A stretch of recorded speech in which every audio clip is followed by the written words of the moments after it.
Bagaimana bilang bersama rohmu? Dan semua uskup tertawa. Kecuali Paus. Mau memihak karismatik di tengah kelas menengah atas, atau mau memihak kaum kecil dengan religiositasnya. Saya kira pasti punya HP. Ya ada itu.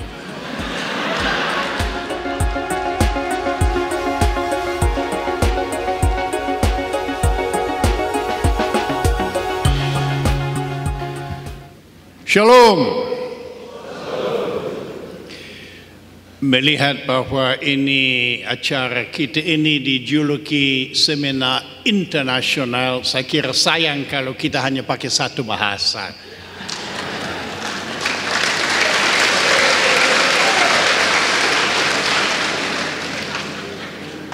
Jadi biasa ya coba-coba dalam bahasa Indonesia.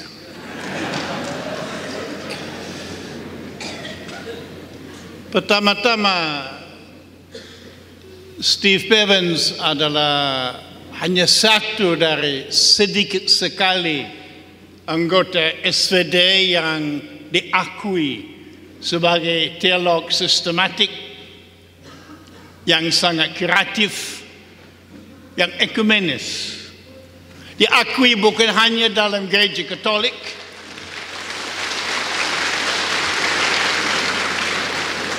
tapi juga dalam gereja-gereja lain.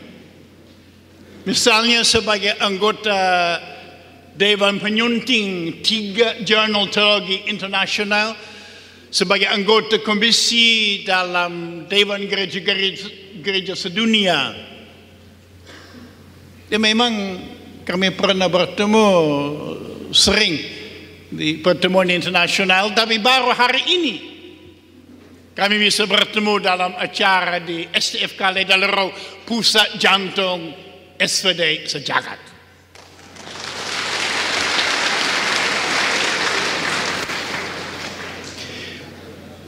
Steve uraikan faham inkulturasi dari dokumen-dokumen Paus Fransiskus, saya rasa sangat tepat. Karena pengertian dan penghayatan inkulturasi menurut Fransiskus bersifat holistik dan integral. Holistik dan integral dengan satu arah, yaitu evangelisasi dunia. Dan saya kira ini tidak lain, tidak bukan sesuai dengan Serikat Yesus, para Yesuit yang memutuskan demikian dalam acara mereka. Kita, kalau kami sudah bilang Kapital General pada tahun 74 abad lalu, diputuskan inkulturasi menjadi salah satu fokus dari semua anggota terikat.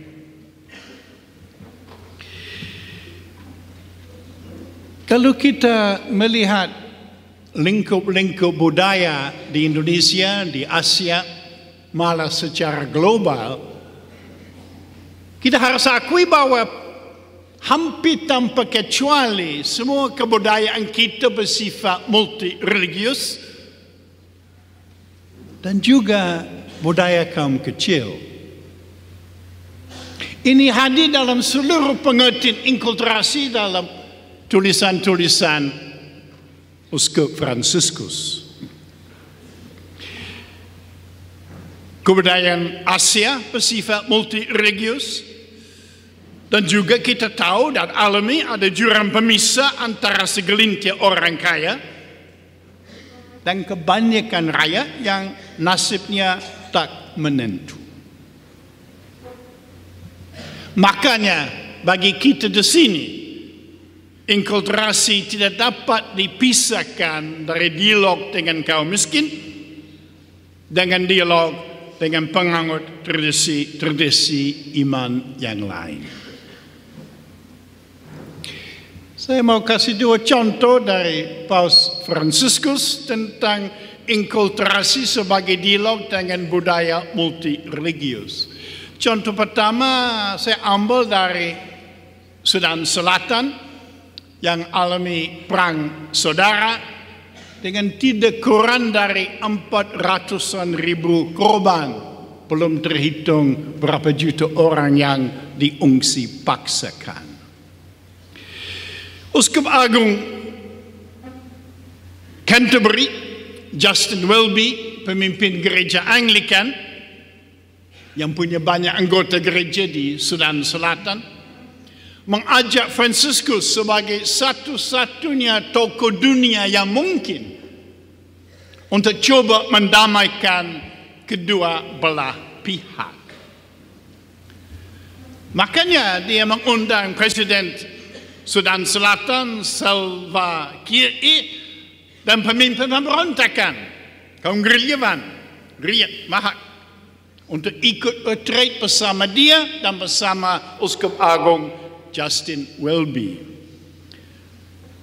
Dan pada akhir retreat itu, dengan tiba-tiba rupanya secara spontan, Franciscus merebah di lantai dan mencium kaki dari kedua belah pihak, Presiden dan pemimpin pemberontak.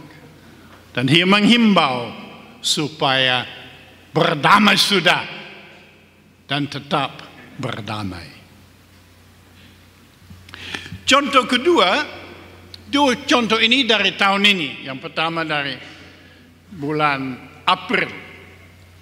Sekarang pernyataan bersama pada ulang tahun ke-800 perjumpaan Franciscus Assisi dan Sultan Kamil.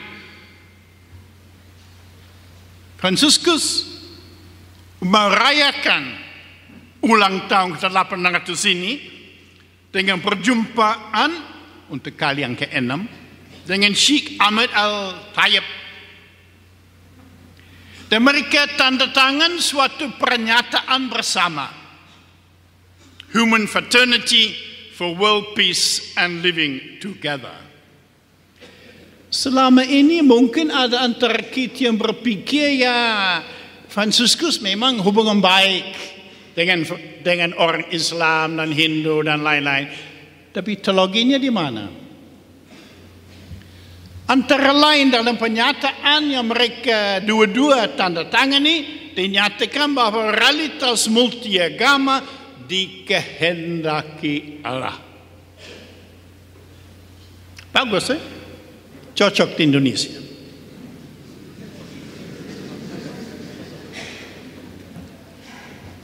Cocok dengan Pancasila. Dan 2 bulan kemudian, Putra Mahkota Abu Dhabi, Sheikh Mohammed bin Zayed, membentuk sebuah komisi untuk promosikan pertemuan antara pemimpin agama, studi akademis, dan memperluas kebebasan antaragama. Dan kedua, Komisi Kepausan untuk hubungan antaragama, yaitu Miguel Angel, orang Spanyol yang mau diangkat menjadi kardinal, dia ditunjuk sebagai anggota. Dan Paus sendiri seminggu kemudian memberi dukungan yang jelas. Inilah inkulturasi. Hanya bisa antaragama, tapi juga dengan orang miskin. Tinggal di budaya-budaya multireligius, kita harus ambil kesimpulan sederhana. Verbum Dei quaerens dialogum. Kalau ada yang tidak mengerti itu pintu sekolah. Yang kedua, budaya kaum kecil. Saya kira ada baiknya kita ingat bahwa Franciscus berguru pada kegagalan. Lewat apa yang kaum Yesuit katakan discernment. Dia pernah menjadi provinsial Serikat Yesus di Argentina pada tahun 70-an. Dan waktu itu pada tahun 76 ada coup militer yang mendirikan pemerintah yang sangat represif. Dan tidak kurang dari 30-an ribu orang yang istilahnya dihilangkan oleh pemerintah. Termasuk 2 anggota provinsinya, 2 rekan Yesuit. Dan provinsial George Mario Bergoglio dituduh tidak atau kurang mendukung 2 anggota yang dihilangkan oleh pemerintah itu. Karena itu 3 tahun kemudian dia diberhentikan sebagai provinsial, dikirim ke Jerman untuk studi teologi dan juga buat discernment. Dan dia menemukan diri, menerima kegagalannya, kembali ke Argentina, menjadi formator di seminari dan bersama para frater pergi ke tempat kumuh dengan orang miskin. Dan foto ini dia Uskup Agung Buenos Aires tidak pakai mobil pribadi, apalagi dengan bendera di depannya, tidak. Dia pakai kendaraan umum. Dan saya kira gaya hidup ini sangat jelas sebagai uskup Roma selama 6 tahun terakhir. Dia menghayati teologi apa? Steve Evans katakan teologi pembebasan. Saya tidak mau lawan itu, tapi saya pikir kalau kita melihat apa yang dia buat, baik sebagai uskup Roma tapi juga sebelumnya, saya kasih judul lain. Dia jadi ketua penyunting dokumen hasil dari musyawarah Federasi Para Wali Gereja Amerika Latin SELAM dalam pertemuan mereka di Brasil pada tahun 7. Dan kalau membaca itu, saya dapat kesan yang sangat jelas, bukan teologi pembebasan yang memakai ideologi Marxis, tapi apa yang dijuluki aliran teologi rakyat. Memang metodenya sama, mengalami, menganalisis, ambil sikap dan bertindak, tapi tidak terikat pada ideologi tertentu, lebih umum. Yang penting sungguh merasakan dan alami pengalaman orang yang tersingkirkan. Itulah Fransiskus. Dan poin berikutnya yang sebelum itu coba saya ambil dari Aloysius Paris, teolog Sri Lanka. Dia pakai bahasa kitab suci untuk menyatukan inkulturasi dengan kaum kecil dan inkulturasi dalam budaya yang multi religius. Dia katakan ini baptisan rangkap. Pembaptisan di Sungai Yordan itu inkulturasi dalam budaya multi religius. Dan baptisan di puncak Bukit Golgota inkulturasi dalam budaya kaum kecil yang tersingkirkan. Bukunya ada di perpustakaan, silakan. Dan ada satu tambahan dari Fransiskus yang mungkin kita tidak boleh lalaikan. Sudah diangkat oleh Steve dan juga ditekankan kembali oleh Leo. Kalau di FEBC selama 40-an tahun ini kita melihat inkulturasi, dialog dengan kaum kecil, dialog dengan agama-agama, dialog dengan budaya-budaya, kita tidak boleh lupa dialog dengan alam. Paus Fransiskus mengajak kita agar memperluas visi FEBC yang hampir 50 tahun lalu, visinya, strateginya, dan kita berdialog dengan alam ciptaan Allah sebagai bagian integral dari inkulturasi. Dan satu hal yang juga diangkat oleh Leo, dan saya rasa amat penting, itu dialog dengan kebudayaan lokal.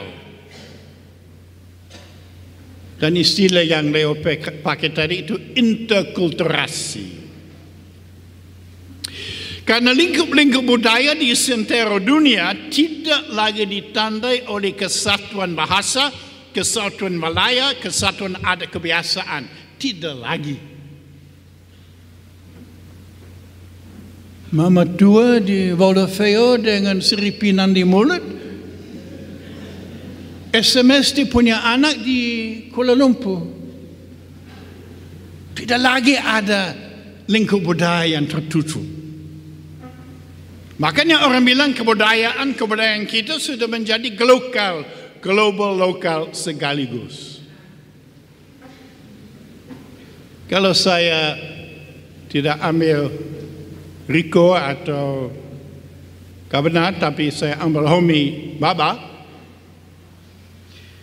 dia katakan konfigurasi budaya baru tidak stabil, terus menerus alami kontestasi dan perubahan baru. Jadi budaya sudah menjadi kategori yang cair.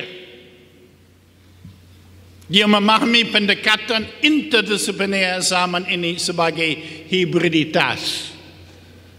Kalau kurang mengerti istilah hibriditas, tanya mereka di tingkat 5. Hibriditas tidak dapat dielakkan, tapi hegemoni harus ditantang. Jangan sampai yang global telan yang lokal. Atau ekstrim lain yang lokal usai yang global. Globalisasi membawa karakter inter. Kita hidup antara budaya lokal dan global yang berbaru. Hibrida. Berakar dalam budaya lokal, kita membuka diri kepada budaya global. Kontak inter dijuluki orang ketiga. Bahasa Leonya the third space.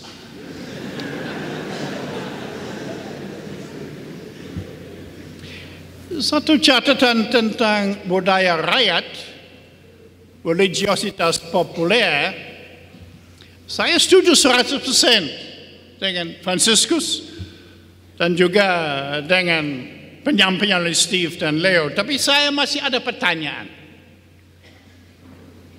Apakah religiositas populer menjinakkan atau membebaskan? Kasihan tidak punya gambar, tidak lihat dari layar tuka. Paul Budi dalam tulisannya di Journal Laidalero, silakan beli di sana di luar. Pada tahun 11 dia tulis artikel Devosi Maria dalam ibadat Jalan Salib versi Solo. Dan sangat menarik dalam analisis sayur-sayur yang diratapi oleh para ibu di Solo. Dia ambil kesimpulan bahwa saya ini, religiositas populer ini, meneguhkan para ibu untuk bertahan di hadapan penderitaan. Tapi tidak ada satu unsur yang mau membebaskan mereka dari penderitaan. Hanya bertahan. Saya kira sama kalau saya baca antropolog budaya tentang Semana Santa di Lereng Tuga, sama. Daya tahan, yes. Membebaskan, belum. Ini Franciscus dan juga Steve kaitkan dengan masalah liturgi. Memang inkulturasi liturgi sebenarnya punya itu tempat terakhir. Jangan mulai inkulturasi di gereja. Itu cocok. Kita datang ke gereja dari perjuangan hidup. Dan perjuangkan nasib kaum kecil bersama dengan orang dari aliran agama lain. Kita diteguhkan, juga ditantang oleh firman Allah. Kita diluruskan sejauh perlu. Bertobat, metanoia. Lalu kita membuka diri terhadap kehadiran Kristus yang sungguh hadir. Lalu kita disepak keluar, diutus, ETMSS. Kita datang dari liturgi kehidupan, perjuangan hidup, dan Sesudahnya kembali kepada liturgi kehidupan perjuangan hidup.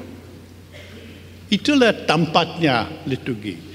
Kalau kita infiltrasi dalam perjuangan hidup, dengan sendirinya bisa jadi dalam liturgi. Saya kasih foto ini yang tidak kalian. Ini Uskup Leteng yang ikut demo lawan itu tolak tambang. Dan menarik bahwa liturgi itu tidak dibuat di gereja, apalagi di katedral. Dibuat di tanah yang mau disita oleh pemerintah untuk perusahaan. Juga tua-tua adat tidak duduk di dalam rumah adat, tapi dengan saya adat yang sesuai di tanah, di tempat sengketa. Itu namanya bagi saya infiltrasi liturgi. Baiklah, untuk tutup, interkulturasi sesungguhnya satu proyek bersama komunitas beriman. Jadi teologi interkontekstual bukan sejenis prestasi untuk suatu klub eksklusif yang duduk di atas panggung ini, tapi adalah karya bersama komunitas beriman. Teolog profesional seperti Steve Perrins yang diakui di mana-mana selayaknya, sewajarnya adalah orang yang dengar, yang coba pahami, yang tafsirkan, yang membahasakan, lalu kembalikan kepada umat visi kolektifnya sendiri sebagai sebuah proyek terbuka.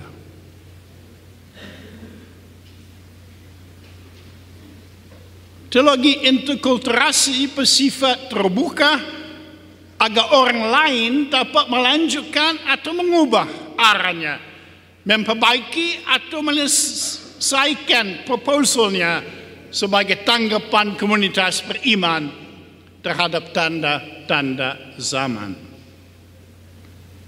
Kalau mau cari julukan, teologi sadar konteks adalah teologia viatorum. Saya tutup dengan hanya satu masalah, Steve. Itu dengan fakta sejarah. Steve dalam alinea yang paling pertama mengatakan bahwa Uskup Fransiskus adalah Uskup Roma paling pertama yang bukan orang Eropa selama 1300 tahun. Tidak benar. Paus Adrianus keempat yang meninggal 860 tahun lalu bukan orang Eropa, dia orang Inggris. Terima kasih.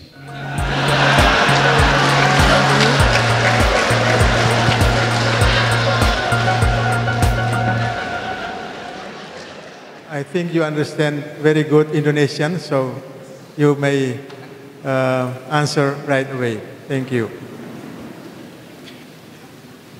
Ya, contoh dari Haryo yang sekarang mau jadi kardinal, ini Uskup Agung Jakarta. Kebetulan saya ada di sinode di Roma waktu itu, sinode para uskup di sekretariat. Dan waktu dia jelaskan bahwa terjemahan harafiah bisa lucu, dia kasih contoh itu. Kami orang Jawa, kalau roh itu rohnya berkeliaran. Lalu bagaimana bilang dan bersama rohmu? Dan semua uskup tertawa, kecuali Paus.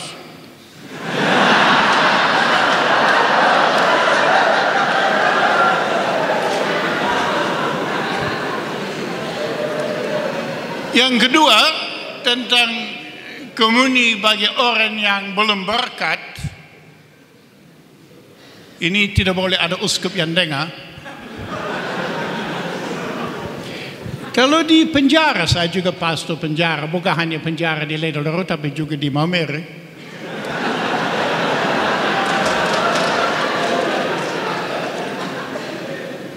Tidak sedikit dari napi yang belum berkat.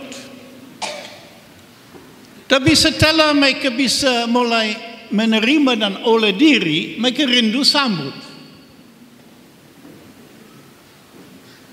Dan tentu saja dia bisa tolak. Justru mereka ini sambut Kristus untuk mereka. Apalagi kebanyakan tidak sambut, tidak berkat karena om-om ini sobelis dikomersialisasi. Jadi harus dilarang sambut, itu om-om bukan mereka ini. Terima kasih. Hybrid culture. Yes, please. Ya, susah tanya apakah ada itu hibrida itu positif. Saya langsung kembali kepada suster. Suster asal dari keluarga tertentu dengan bahasa tertentu, budaya tertentu. Kamu mau buang atau tetap nikmati? Saya kira tetap nikmati, kalau apalagi kalau ada kematian atau ada nikah dengan segala nilainya dan bahasanya dan keindahan kenangan waktu ada di kampung dengan keluarga. Yang kedua, suster punya profesi. Itu budaya modern dengan segala ijazahmu dan profesimu. Mau buang? Saya kira tidak. Yang ketiga, suster pasti punya HP. Ya ada itu. Yang tidak punya HP di rumah ini, di kumpul ini mungkin hanya saya. Nah, itu baik, ini counter cultural. Dan lewat HP suster punya jejaring kemana saja, tidak terikat seperti keluarga di kampung dengan satu bahasa daerah, tidak terikat pada profesi, tapi global. Jadi suster punya paling kurang 3 budaya dalam dirimu, yang lokal, yang global, yang profesional, modern, dan yang digital, global. Bisa kontestasi, bisa. Tapi juga kalau kita punya nilai Injili, menjiwai ketiga-tiganya, kita rasa amat positif. Oke. Beliau katakan itu tidak ada yang netral, tidak harus memihak. Jadi mau memihak karismatik di tengah kelas menengah atas, atau mau memihak kaum kecil dengan religiositasnya. Saya kira pilihan harus jelaskan. Sederhana. Sayang kalau dua movement ini tidak pernah bertemu dan saling mendengar. Itu benar. Itu tugas pastor supaya saling mendengar, saling memperkaya. Tapi pilihan harus jelas. Tentang habiskan orang yang berkeluarga, Anda pasti tahu dari sejarah gereja siapa yang angkat masalah ini dalam Konsili Vatikan kedua. Uskup Indonesia. Antara lain Uskup Jakarta waktu itu, atas nama Konferensi Para Uskup Indonesia, dan dia orang Indonesia, kebandingan masih Belanda, tapi dia orang Indonesia, minta peluang supaya orang berkeluarga bisa ditabiskan. Ini diangkat kembali lagi dalam Sinode Para Uskup, dan tidak pernah ada jawaban sampai sekarang. Mungkin bulan depan akhirnya ada jawaban.